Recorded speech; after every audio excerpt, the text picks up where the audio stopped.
And so I pushed on through to escape the clutches of Lake Michigan once again. I felt a little better after making Jackson Harbor.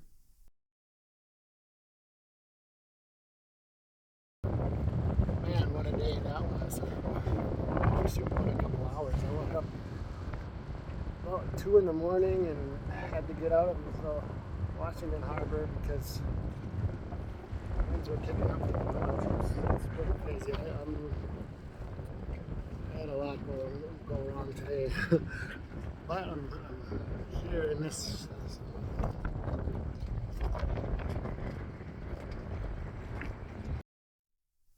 The third and fourth times I felt the lake was trying to kill me was on the entrance to this beautiful but dangerous harbor. In the center of the screen there is a channel marker or shoal marker. I think it's about 25, maybe 30 feet tall. I took these photos and video well after the seas had calmed down.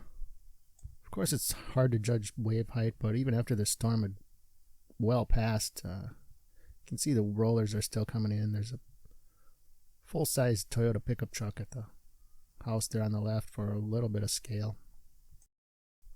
Now, entering an unknown or dangerous harbor, you always want to look out for breaking or rolling waves. That's an indication of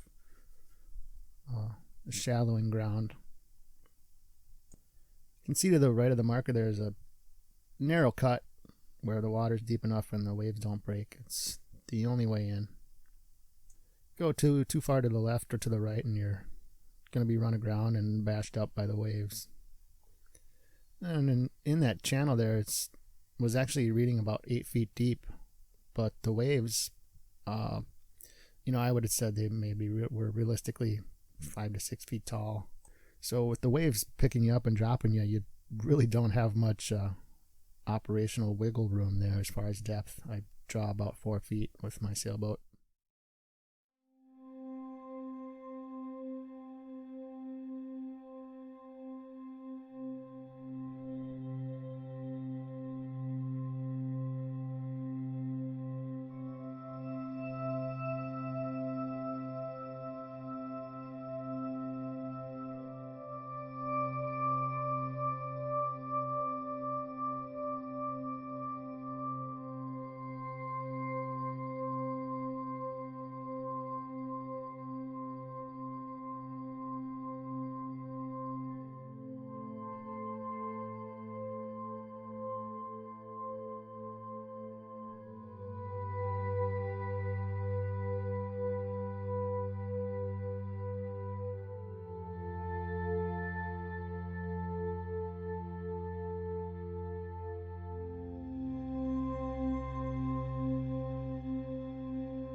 Some of these shots you can pick out the channels that the ferry drives through, which is a skinny channel about only as wide as the ferry there.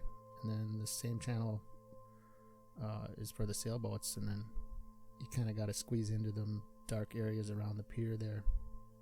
Around the piers you can see the water's about 5 feet deep, and the cut going out to the entrance is about 8 feet wide and impossible to see under choppy conditions.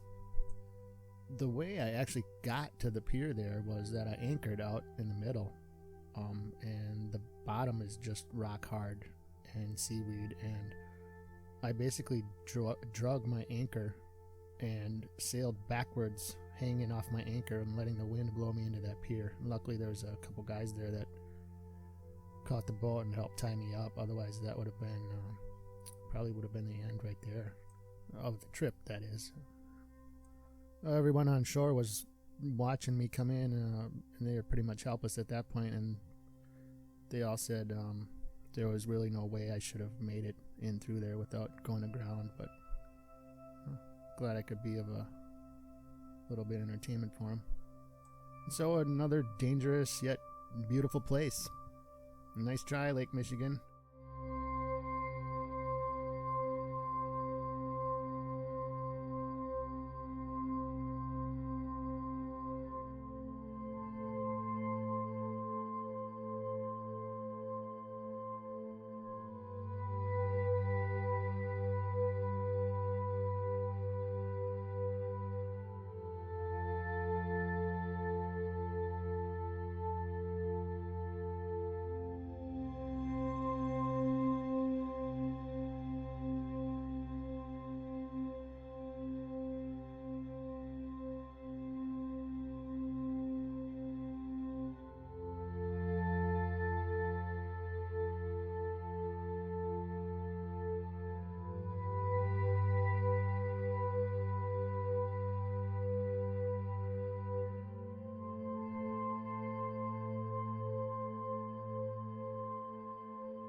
here on Washington Island.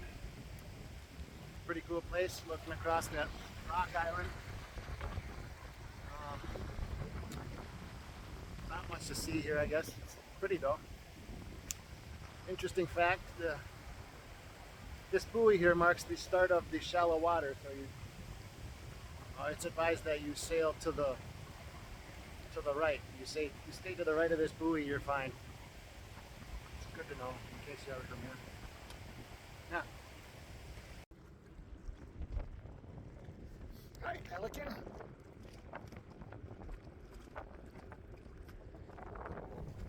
With Mr. Pelican seeing me off, we leave Jackson Harbor around Rock Island. Gonna make a side trip up to the ghost town of Fayette in Michigan's UP.